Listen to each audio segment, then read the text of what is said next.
La TVT au cœur de l'information.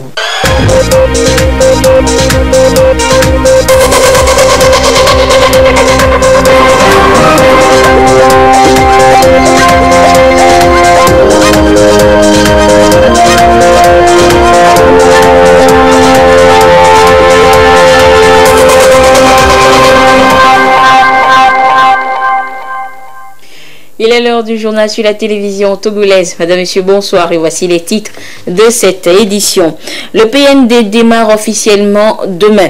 Le plan qui va révolutionner le développement du pays et qui sera d'ailleurs pris en compte au cœur du forum économique Togo-UE qui s'ouvrira bientôt dans notre capitale. Ce soir, découvrez les enjeux et objectifs de cet important rendez-vous qui se tiendra le 13 juin prochain à Lomé. Après 3 ans de mise en œuvre, quels sont les résultats enregistrés par l'Innovop, cette plateforme qui promeut l'entrepreneuriat féminin? Une soirée a été organisée cette semaine à cet effet. Vous découvrez les résultats donc de cette plateforme dans ce journal. Et puis les populations du Grand Pélé ont célébré hier pour la 13e fois Evemoza, la fête de riz, une occasion pour remercier les mânes des ancêtres pour la bonne récolte du riz. Et c'était en présence donc de la présidente de l'Assemblée nationale, Yawa Tiga. Voilà donc pour les titres. Le plan national de développement PND sera officiellement dévoilé sur tous ses angles et sa mise en œuvre lancée demain 4 mars à Lomé. Une stratégie qui se lance pour défi, comme son nom l'indique, de propulser le pays très loin dans le processus de développement grâce à la synergie de tous les acteurs, dont ceux du secteur privé et même des investisseurs européens qui viendront découvrir le PND lors du forum économique Togo-UE prévu pour le 13 juin prochain. Quelles sont alors les grandes lignes, les enjeux de ce prochain forum? Augustin Kossi nous répond dans le dossier de cette édition. Environ 400 investisseurs attendus à Lomé les 13 et 14 juin prochains pour le Forum économique Togo-Union européenne. Ce rendez-vous d'affaires, premier du genre au Togo, devra bâtir des relations économiques durables et pérennes entre le Togo et l'UE. Il se veut une plateforme d'échange et des opportunités autour du plan national de développement PND 2018-2022 basé sur 3 axes prioritaires. L'axe 1 entend faire du Togo un hub logistique d'excellence et un centre d'affaires de premier ordre dans la sous-région. Le deuxième axe promeut le développement des pôles de transformation agricole, manufacturier et d'industrie extractive. Le troisième porte sur le développement social et l'inclusion financière. Et pour stimuler l'investissement européen autour de ce programme quinquennal, le Forum économique Togo-UE trace la voie. C'est tout un paquet que le gouvernement togolais, sous l'impulsion du chef de l'État, a mis en place et qui doit être porté par une enveloppe conséquente de 4622,2 milliards de francs CFA ou environ 8,4 milliards de dollars. Donc ce plan de développement national pour être mis en œuvre a besoin de la participation de tous les acteurs. Ce premier forum devrait permettre à ce que nous puissions accueillir dans notre pays 400 investisseurs, que ce soit des financiers, de toute façon tous ceux-là qui pourront intervenir pour aider à mettre en valeur notre plan national de développement. Le gouvernement compte sur la participation des investisseurs, des hauts fonctionnaires de l'Union européenne, 150 environ, et nous comptons également mettre en contribution nos opérateurs économiques togolais. Je voudrais parler du secteur privé togolais. Il s'agira de mettre ensemble et les opérateurs économiques de l'Union et les nôtres pour permettre un certain renforcement de capacité des nôtres avec des projets qui sont entendus, qui auront atteint un certain niveau de maturité au plan national pour pouvoir les comporter et les mettre en œuvre. Le PND entend donc assurer le développement et le secteur privé, la croissance en matière de création d'emplois. Et les capitaux, la technologie et l'invention seront promus à travers le Forum économique Togo-UE en juin prochain. Le projet suscite déjà des engouements et trouve un écho favorable au sein de l'Union européenne. Et la cellule climat des affaires rassure en ce qui concerne les indicateurs devant garantir un environnement des affaires. Ces derniers jours, le gouvernement a énormément investi en termes d'amélioration du climat des affaires. Le travail que nous avons fait ensemble a permis à notre pays d'améliorer son classement au niveau international. Le dernier rapport du baromètre de Conseil des investisseurs français en Afrique vient confirmer cet effort que nous avons eu à faire, en ce sens que le Togo fait partie des top 5 des pays des investisseurs en termes d'optimisme d'investissement en Afrique. C'est dire que tout le chemin est balisé pour que nous puissions mobiliser des investisseurs étrangers à venir sur notre terre. Il y aura un site qui sera lancé dans les prochains jours. Et sur le site, vous aurez toutes les informations. On aura sélectionné 100 projets bancables. Et ce sont ces 100 projets-là qui seront mis sur le site pour permettre déjà aux investisseurs d'identifier les projets qui les intéressent et faciliter donc les B2B durant l'événement. Quand on dit jeunes entrepreneurs, ce n'est pas seulement ceux qui sont à Lomé. Il y a des jeunes Togolais qui ont de très bonnes idées, mais très belles idées, mais qui n'ont pas de financement. Donc c'est le moment d'aller vers eux pour dire, mettez vos projets sur la table. Nous, en tant que gouvernement, nous sommes prêts à aller mobiliser des investisseurs pour nous accompagner.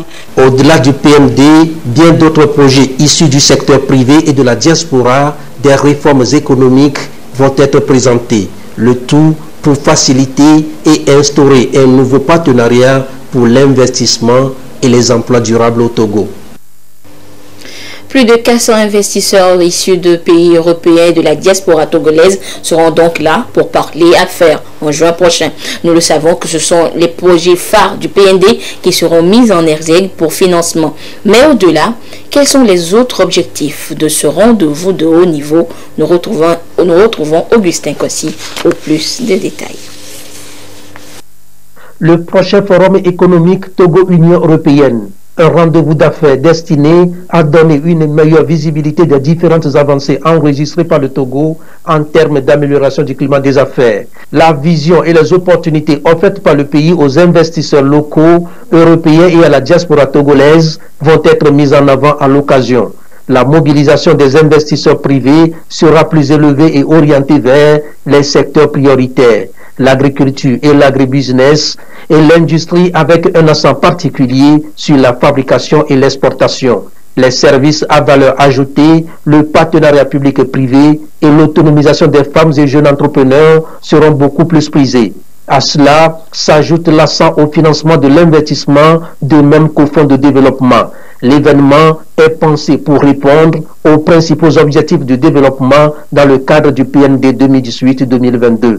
Un véritable dialogue public-privé pour permettre au gouvernement d'informer le secteur privé de ses priorités, attentes, ambitions et projets phares. Le forum a pour but de donner une visibilité accrue du Togo comme destination sûre et viable pour des investisseurs. Un coup de projecteur sera braqué sur les facilités offertes par le pays pour le commerce transfrontalier, le transbordement et le tourisme. Les flux d'investissements locaux, intra-régionaux et internationaux vont être accrus. La diaspora togolaise pourra à terme investir dans les secteurs prioritaires. 400 participants, tous des entrepreneurs, industriels, hommes d'affaires et hauts fonctionnaires issus des milieux d'affaires européens et togolais sont attendus. Ils tenteront de comprendre de la meilleure manière le rôle des institutions d'appui au commerce, du secteur public et privé et les partenaires au développement. Les instruments disponibles pour les projets d'investissement vont également être portés à la connaissance de tous. Ce sera donc le début de coopération et partenariat plus structuré entre les agents de soutien à l'investissement et au commerce du Togo et les organisations d'entreprises européennes. On parle de 200 rencontres B2B entre partenaires locaux et étrangers et des transactions à hauteur de 500 millions de dollars initiées. En fin de compte, un répertoire de projets bancables du secteur privé sera élaboré avec en toile de fond un dossier sur les coûts des affaires au Togo. Une chambre de commerce Togo-UE couronnera par-dessus tout les activités pour la pérennité des relations économiques. Pour faire face aux défis énergétiques, le Togo et la sous-région ouest africaine optent pour le développement des énergies renouvelables. C'est à travers le projet de promotion de ces énergies piloté par WASCAL. Entendez, Centre ouest africain de services scientifiques sur les changements climatiques et l'utilisation adaptée des terres. Et après des concertations pour évaluer les potentialités du Togo en matière d'énergie renouvelable, l'étude de faisabilité était soumise à validation cette semaine. Les précisions avec Kwasi Glé et Edem Soussopo. Bientôt sera disponible un programme de développement des énergies renouvelables au Togo. Experts et universitaires du Togo et de la sous-région ouest africaine convergent des idées novatrices pour doter le Togo d'une solution énergétique durable à travers le Centre ouest africain de services scientifiques sur le changement climatique et l'utilisation adaptée des terres, WASCAL, basé à l'université de Lomé. Le processus est conduit depuis un an déjà et soutenu par la République fédérale d'Allemagne. L'étude de faisabilité du programme de développement des énergies renouvelables au Togo est donc un saut qualitatif en faveur de l'engagement des universitaires à soutenir le plan national de développement PND. Après l'étude de faisabilité, qu'est-ce qui va se passer? Il y aura 3 grandes phases, si vous voulez, dans ce projet. La première phase, ce serait la mise à échelle. Quand vous regardez dans notre pays, il y a beaucoup de choses qui se font, beaucoup d'initiatives dans le domaine des énergies renouvelables. Mais c'est à petite échelle. C'est peut-être au niveau d'une petite ferme, au niveau d'une case quelque part. C'est des choses à mettre à échelle pour que beaucoup de nos concitoyens puissent en profiter. Il y aura une seconde phase qui va consister à la recherche. Si nous prenons par exemple aujourd'hui la connexion, les gisements, on ne les connaît pas. Les caractéristiques des gisements, on ne les connaît pas. Le stockage, on produit l'énergie renouvelable, mais on n'arrive pas à stocker. La distribution, on n'arrive pas. Tout ce qui concerne le modèle économique à adopter, on ne sait pas. Donc la recherche derrière va appuyer cela pour qu'on puisse arriver à maîtriser tous ces secteurs-là. La maintenance, c'est le problème que nous avons ici. Mais il y aura également un volet formation qui serait mis en œuvre par l'université au niveau du centre d'excellence sur la maîtrise des énergies renouvelables que nous venons de gagner. Et donc ce centre-là va, dans le cadre de ce projet, former, non seulement former pour avoir des PhD, former pour avoir des masters, mais on va aussi former les populations dans le cadre de la maîtrise des énergies renouvelables, mais surtout pour l'efficacité énergétique. La République fédérale d'Allemagne, à travers son ministère fédéral de l'éducation et de la recherche, apporte son expertise à l'initiative pour que le Togo puisse tirer meilleur profit du soleil et de ses cours d'eau attrayants. J'ai accompagné WASCAL pendant des années maintenant. L'année passée, on a commencé avec les travaux pour la recherche qui ont été réalisés maintenant. Aujourd'hui, c'est le fond de ces travaux. Mais la chose importante, c'est vraiment que la coopération va continuer avec un projet de pilote.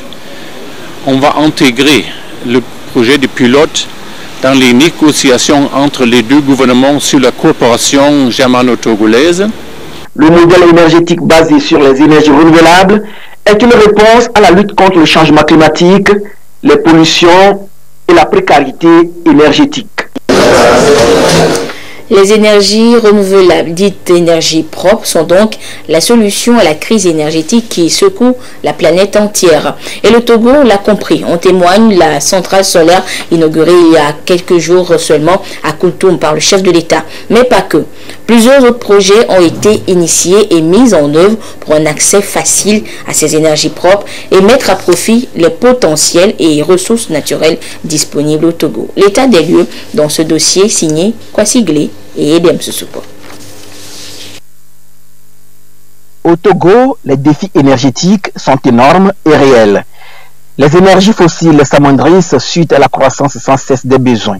Et donc, l'accès aux énergies renouvelables devient un certain temps une piste non négligeable pour assurer une couverture optimale du territoire. Deux potentiels ont été retenus, le soleil et l'hydroélectricité. Aujourd'hui, les sources d'énergie renouvelable les plus abondantes au Togo sont le soleil et dans une moindre mesure l'hydroélectricité, l'eau. Donc on a quelques rivières qui ont des potentiels assez intéressants. Et malheureusement le potentiel éolien n'est pas aussi fort que ça. Donc les vents ne sont pas à des vitesses assez suffisantes pour produire de l'énergie à grande échelle. Donc voilà, c'est pour ça que nous nous focalisons sur les sources les plus abondantes. Aujourd'hui, on note un taux de couverture de 7% en énergie renouvelable. La pénétration se poursuit et plusieurs projets sont réalisés ou en cours de réalisation pour trouver une solution durable au déficit énergétique. Aujourd'hui, la pénétration des énergies renouvelables dans la consommation énergétique nationale est très faible, donc ce qui est un peu paradoxal par rapport au potentiel, surtout solaire, que nous avons. Donc c'est pour ça que le gouvernement s'y attelle pour promouvoir et développer ces sources-là. On a beaucoup de projets dans le pipe. On peut commencer par parler de CISO, qui est une initiative présidentielle qui vise à doter 300 000 ménages à l'horizon 2022 de kits solaires individuels. Et donc le projet est en cours de mise en œuvre. À cette date, nous avons déjà plus de 10 000 kits installés sur l'ensemble du territoire. Et nous avons le programme solaire qui vise à développer d'ici 2025 au moins 4 centrales solaires de grande envergure. Vous avez entendu parler tout à l'heure de 30 MW. C'est l'une des premières centrales où nous avons déjà un financement partiel du fonds d'Abu Dhabi. Donc il y aura 3 centrales encore de cette envergure-là qui va être développée. En dehors du programme solaire qui va à terme installer 120 MW, nous avons le programme hydro. Le programme hydro qui vise à développer 3 barrages hydroélectriques. Il y a un barrage sur le site de Sarakawa, un barrage dans l'Akira à Titira, et le 3e barrage c'est le barrage de Tetetou. Et le barrage de Sarakawa est assez avancé, on a déjà le financement est presque bouclé, nous avançons dans les études. On a aussi le programme mini-grid. Hier encore, on a inauguré à Kuntum. Donc il est question d'installer de ces petites centrales-là pour électrifier les villages, d'installer environ 300 sur l'ensemble du territoire d'ici 2030. Donc nous avons déjà construit 4. Dans les jours à venir, nous travaillons pour amorcer une première phase de l'électrification rurale avec plus de 100 villages, toujours avec ces petites centrales. Le gouvernement togolais, pour réaliser son ambition, a initié une politique énergétique permettant un accès universel à tous les Togolais d'ici à 2030, avec un taux d'accès de 100% au cours des 10 prochaines années. Le Togo s'engage résolument sur une trajectoire de développement sobre en carbone avec un accent particulier sur les énergies renouvelables. La première édition de la soirée Innovop, parrainée par le PNUD, c'était vendredi dernier à Lomé. Une soirée dînatoire organisée pour présenter aux différents partenaires et officiels les résultats des 3 premières années de la mise en œuvre de cette plateforme qui promeut l'entrepreneuriat féminin au Togo. Robert Kotogbe et Sandra Adiagbi pour le compte rendu.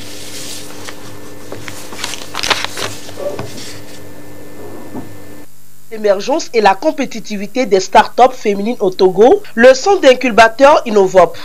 Au bout de 3 ans, le centre a fait ses preuves et jouit d'une notoriété qui fait de lui une référence en matière d'incubation de startups. À son actif, 13 projets, 33 startups incubées, 90 emplois créés. Le chiffre d'affaires des femmes ont augmenté. Il y en a qui ont augmenté leur chiffre d'affaires de 80% depuis qu'elles sont dans l'incubateur. Et elles ont créé des emplois. Il y en a qui sont partis de 0 employés, aujourd'hui qui sont à 12 employés. Après notre lancement de la marque Liora sur le marché en 2017 à Innovop, nous sommes passés de 100 bouteilles à 2500 bouteilles par mois. Et aujourd'hui, nous avons vu notre vie vraiment changer. Et nous tenons à remercier Innovop qui n'a cesse de croire en nous, qui n'a cesse de nous aider. Engagé avec ce centre depuis 2015, le PNUD parraine cette première édition de la soirée Innovop Show.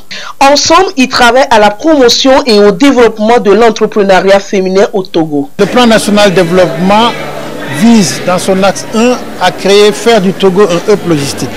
Et pour cela, il faudrait qu'il y ait des emplois, il faudrait qu'il y ait des jeunes formés, il faudrait qu'il y ait des jeunes entrepreneurs.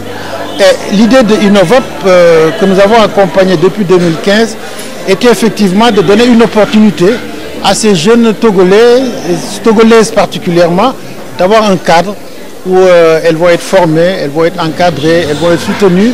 Le gouvernement togolais a fait de l'entrepreneuriat un levier important de l'emploi des jeunes. En ce sens, il a créé un cadre propice d'accompagnement technique et financier des entrepreneurs à travers plusieurs programmes. Il y a de très belles opportunités dans notre pays qu'il faut saisir. La première opportunité, c'est la mesure présidentielle des 20% qui a été initiée il y a 1 an pour permettre aux jeunes de participer au marché public. 20%. Le FAEJ, l'ANPE et toutes les autres structures, la FIFA, sont là pour accompagner les jeunes, pour disposer de l'information qu'il faut et apprendre à participer à ce genre de processus, parce qu'il faut le savoir. Ça, c'est la première opportunité. Et ce que nous constatons, c'est que jusqu'à présent, il n'y a pas beaucoup de femmes. Sur 10 milliards de francs CFA qui ont été accordés aux jeunes, il y a à peine 30%. Nous sommes tous interpellés à faire en sorte que pour l'année 2019, que nous ayons au moins les 50-50 que nous réclamons toujours. La deuxième opportunité, c'est notre plan national de développement 2018-2022, que le chef de l'État aura l'honneur de lancer le lundi 4 mars officiellement. Et ce plan national de développement est une très belle opportunité pour les jeunes, parce que l'accent sera mis sur l'investissement privé. La présente soirée a aussi permis de mettre la lumière sur la nouvelle cohorte des 22 startups retenues après sélection du jury. Ils vont bénéficier des services d'Innovop durant l'année 2019 pour leur épanouissement. Dans l'actualité à l'étranger, en bref, Félix Tshisekedi a dévoilé hier samedi le programme des 100 premiers jours de son mandat à la tête de la République démocratique du Congo. La paix, la sécurité, les routes, la santé, l'agriculture, entre autres. Un plan ambitieux qui intègre aussi le dégel sur le plan politique. Le nouveau président entend en effet libérer dans les prochains jours les prisonniers politiques et faire revenir au pays les exilés. Sur le plan national, le Lions Club International vient d'enregistrer un nouveau club dans le district K103. Il s'agit du Lions Club Lomé Eucalyptus, un club qui va œuvrer dans le domaine de la santé essentiellement dans notre pays. Et le gouverneur du district a, au cours d'un dîner de gala, remis aux membres du dit club leur charte. Et le chef de l'État, Faure Essaouzimana Gnassingbé, a été représenté à cette soirée par le ministre Christian Trimois, en charge des droits de l'homme et des institutions de la République. Le compte rendu avec Edem Soussouko. Premier club spécialisé de Lions Club International dans le district K103A2. Le Lions Club Lomé Eucalyptus va œuvrer dans le domaine de la santé.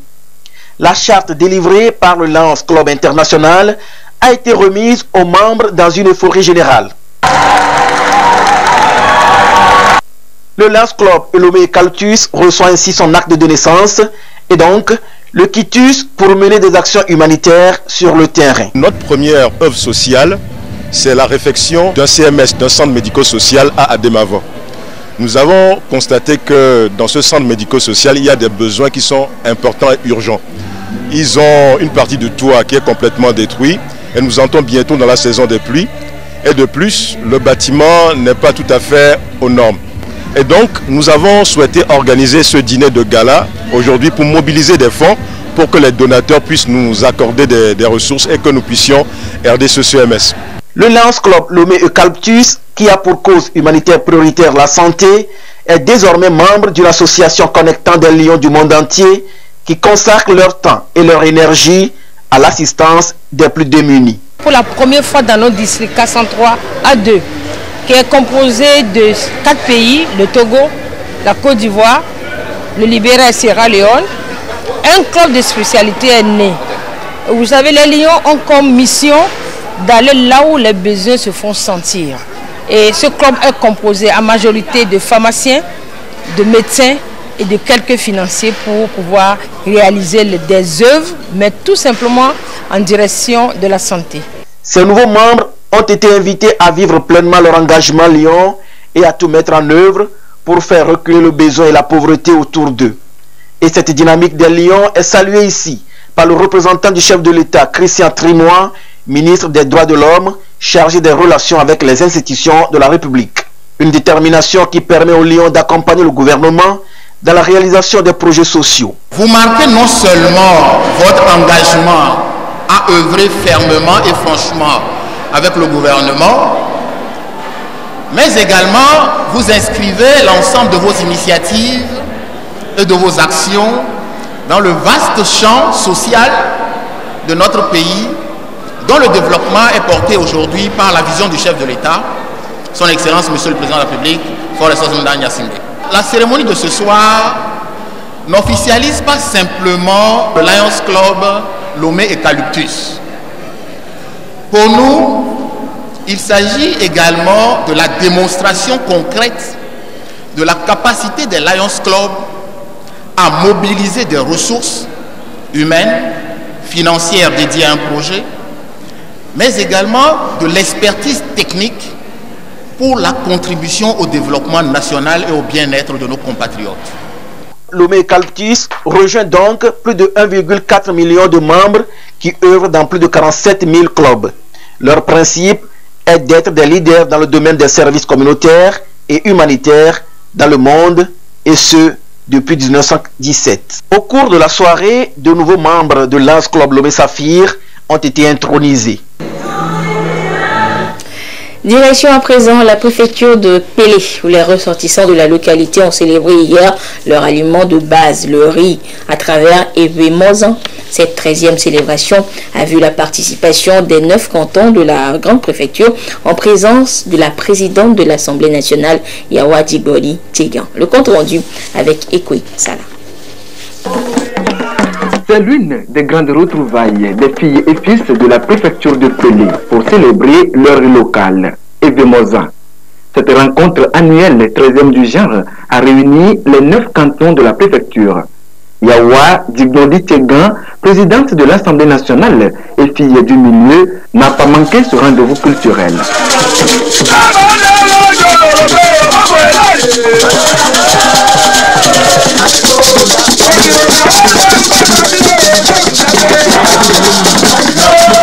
À cette célébration, non seulement le riz local de Pélé est mis en valeur, mais aussi ceux qui le produisent. Et l'occasion se présente bien au public de découvrir à travers des démonstrations les différentes étapes de production de cette denrée.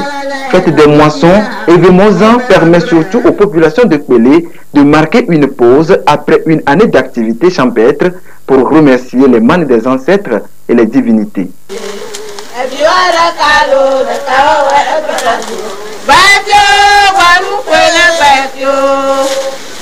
Eve Mozan, c'est-à-dire le riz que les Évés aiment. Les Évés, c'est toute une communauté ethnique dont fait partie la frange Pélé. Donc, la fête de ce riz-là, la fête du riz local, c'est une fête qui rassemble tous les fils Évés en général et les natifs de Pélé en particulier. Ça nous permet de rentrer aussi dans ce mouvement national des agropoles. Le pôle que nous développons ici, c'est le riz. Alors nous voulons baser notre développement, aussi bien économique, social, culturel, sur la culture du riz. Au-delà de sa dimension culturelle et cultuelle, Eve Mozan est devenue au fil des années une fête de communion et de bilan pour les communautés de Pélé et Akata.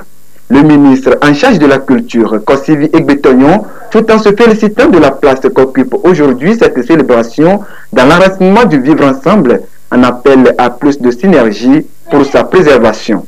Nos richesses culturelles, ainsi que leurs diverses expressions, doivent favoriser la paix, la solidarité et la cohésion sociale, sans laquelle aucun véritable développement ne peut se construire. La réalisation de cette cohésion exige un travail sans relâche contre les forces qui concourent à la fragmentation de nos sociétés un travail pour renforcer les valeurs et les liens que nous avons en partage. Eben Mozan offre à tous les fils et à toutes les filles de Pelé une occasion de communier.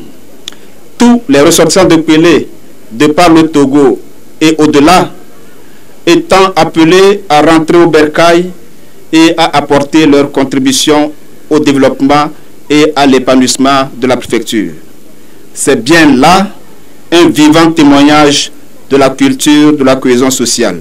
Je tiens à les en féliciter chaleureusement. Les meilleurs producteurs du riz de la préfecture sont ici honorés pour leur contribution au développement de la localité. Les jeunes gagnants des compétitions sportives organisées en marge de cette fête sont également primés.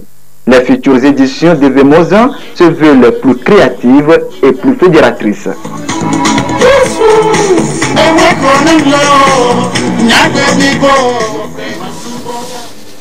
Les députés, militants et sympathisants du parti L'Union des forces de changement UFC étaient tous ce matin du côté de l'église catholique Saint-Kizito de Doumassissé pour louer et remercier Dieu. Ceci en reconnaissance de sa protection, sa grâce, surtout pour le bon déroulement des législatives du 20 décembre dernier et également pour le climat de paix qui règne dans notre pays. Le compte rendu avec Sonia Aménico.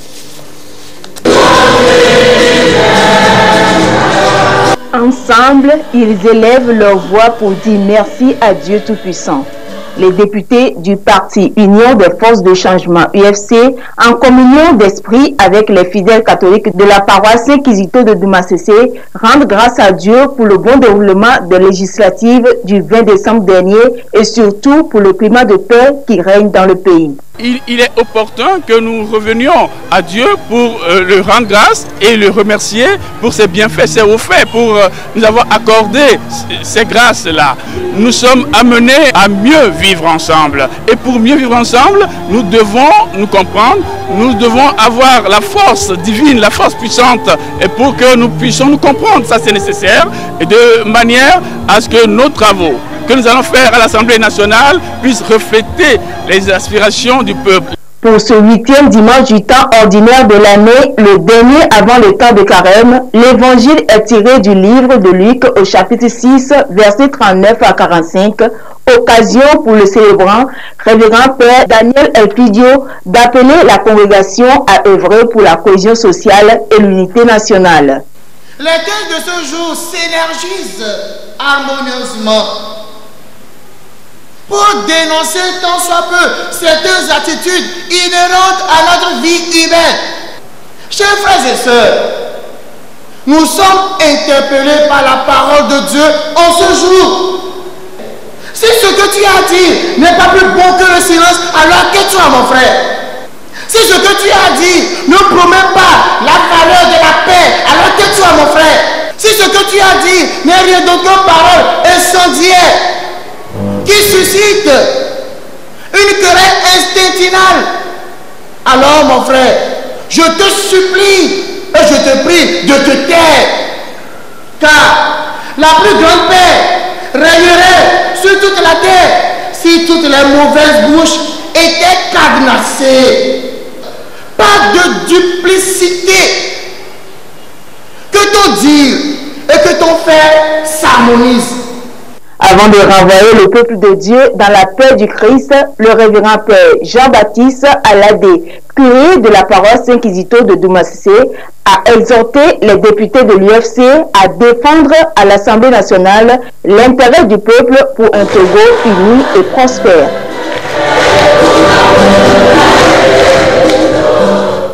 Et puis c'est le Rwandais Joël Karekezi qui a décroché hier le prestigieux prix du FESPACO, les talents d'or du Yenenga.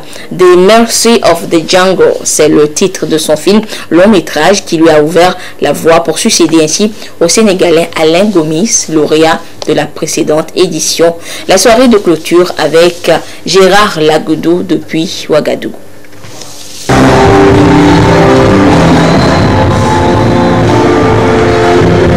Les rideaux sont tombés sur la 26e édition du Festival panafricain du cinéma et de la télévision de Ouagadougou FESPACO par la remise des prix aux lauréats. Les talents d'or de Yenenga, courtisés par une centaine de productions audiovisuelles du continent, le voici présenté au grand public du cinquantenaire du FESPACO.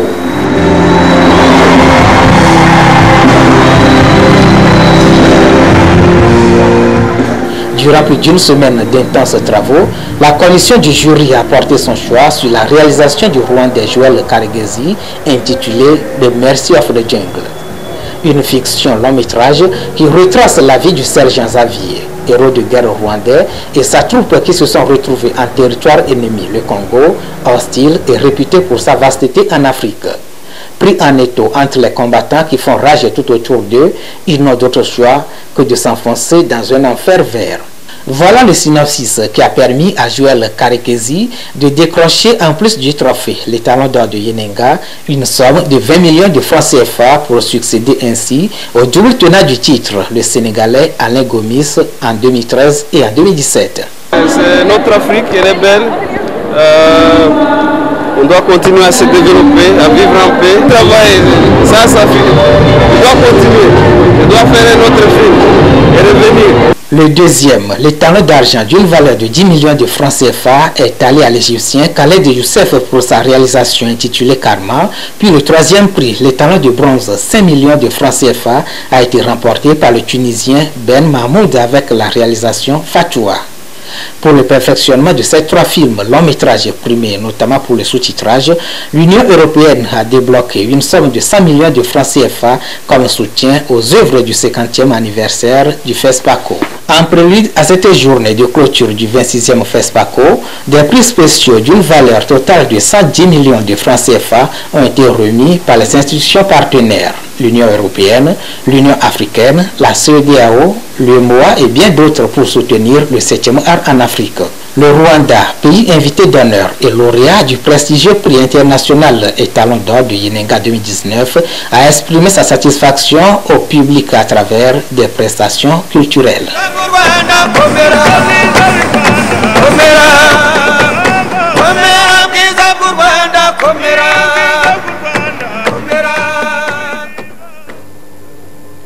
Félicitations donc aux lauréats, et il faut également retenir que le Togo était présent à ce festival avec 4 films. Et ainsi se referme ce journal. Merci de votre fidélité à la télévision togolaise. Excellente suite de nos programmes. Au revoir.